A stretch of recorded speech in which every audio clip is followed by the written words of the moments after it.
Tell your letting agent that you are going abroad, because sometimes they can also decide on your behalf. So we're currently abroad at the moment. We're in Bali, Indonesia, and we thought of a great video to do while we're abroad, and that is how to manage your property portfolio while you're abroad. So the first point is a letting agent. Having a fully managed letting agent saves you a lot, and one of the main examples I could give you is if you have a tenancy renewal coming up, they can do that for you without you being there. Sometimes they can also basically sign it on your behalf, which is extremely useful when you're not in the country.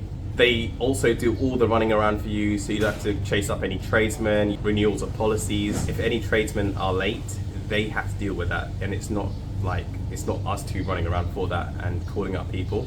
one big tip is to tell your letting agent that you are going abroad because of the time differences in each country. Also, make a habit of checking your emails because of the different time zones. Just keeping them hours on your alarm clock. Yeah, so basically memorize the hours they're open and that you're awake, because you don't want to be waking up at 3 in the morning. Sometimes we did to reply to some important emails, and yeah, it's not really, you're destroying your holiday for it. So just know those hours that they're awake and you're awake. I remember one time there was an emergency leak. Yeah, stop.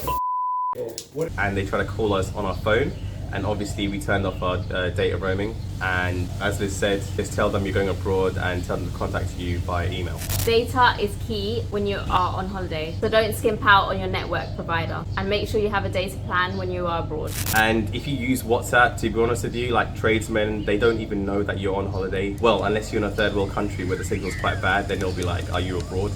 But at least you can communicate with them, generally speaking.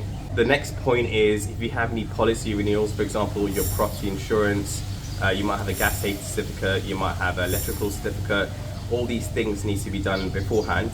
It will save you a lot of money. As you know, that booking things early and scheduling things early will actually save you money in the long run. So do that before you go on holiday, so you can get those low prices and you can negotiate with people before you go and you know what's going to happen. So if you're purchasing or selling a property, make sure you communicate this to your solicitor. Yeah, I mean, there was a few times that we're buying and selling, but the tips that we have to give you is make sure you sign any contractual agreements. Anything that you need to be physically in the country for, do that before you leave if you can. Make sure you get reliable tradesmen. When you're abroad, you can't keep an eye on things that are going on in your property. You've got two options. You can get a cheap tradesman who could probably do the job, but only when you're in the country. When you're abroad, it's more important that they come on time and are reliable, so cost would be a less important factor, basically. That's pretty much the important points that we've given you. If you think of anything else from your experience, if you do the same thing as what we do, we manage properties when we're abroad, we'd like to hear your tips because it could help us too. We really appreciate it if you have a look at our other videos. Make sure you like and subscribe.